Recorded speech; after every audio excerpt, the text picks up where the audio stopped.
It was past midnight. The rain hadn't stopped for hours and the streets were empty and except for him. I don't know why, but my eyes kept returning to that one house at the corner. The house everyone avoided. The house that no one dared to even speak about. Blackwood Lane. They say once you enter, you never come back the same. The front gate was broken, swinging slowly, though there was no wind. My footsteps echoed as I walked closer. Every instinct screamed to turn back, but curiosity was stronger. The door was unlocked, half open, as if it was waiting for me. I stepped inside. The air was heavy, colder than outside. The walls were covered in peeling wallpaper, and the floorboards groaned under my weight. A broken chandelier swayed above me, though the air was still. And then I heard it. A clock, a single strike. I froze. The clock on the wall had been broken for years, yet tonight it ticked once.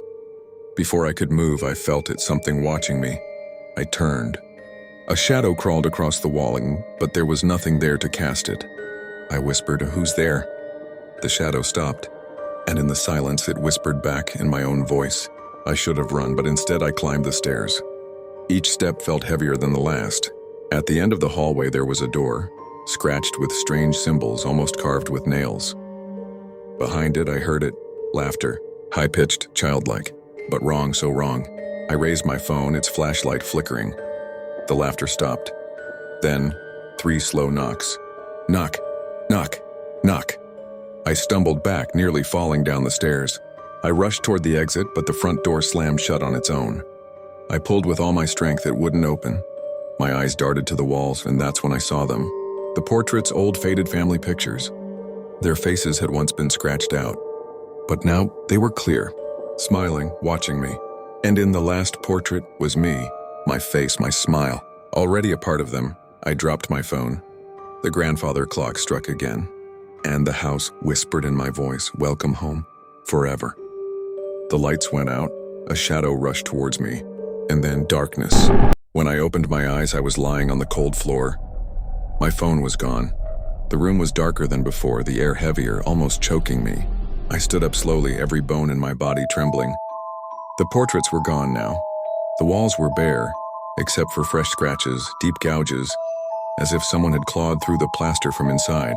I whispered, "This isn't real, it's just a dream." But then I heard it, breathing. Not mine, heavy, wet right behind me. I turned, there was nothing. Just a long hallway that hadn't been there before. The grandfather clock struck once more.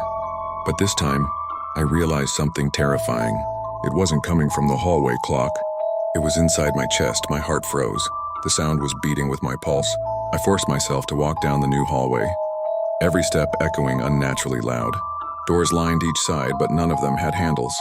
Just endless scratching from the other side, like nails dragging against wood. I hurried faster, almost running, until I saw it. At the very end of the hallway is a mirror, dull, cracked, dusty.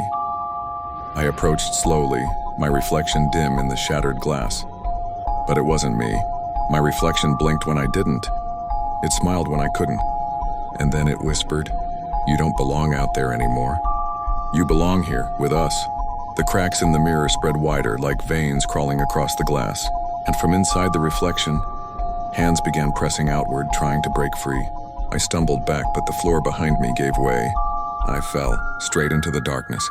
As I fell, voices surrounded me. Dozens of them, hundreds, all whispering in unison, stay forever," and then silence. When I opened my eyes again, I wasn't in the house anymore. I was outside in the rain, standing in front of the gate. For a moment, I thought I had escaped. But then I saw it, the portraits, hanging on the gate soaked in the rain. And in the last frame was me, my eyes red, my smile wider than humanly possible. The grandfather clock struck again. And this time I knew. I had never left the house. If you made it this far, you're already cursed. Like this video, and subscribe to Moon Diaries right now, or tonight, when you hear a knock at your door. Remember, it won't be me. It will be the shadow coming for you.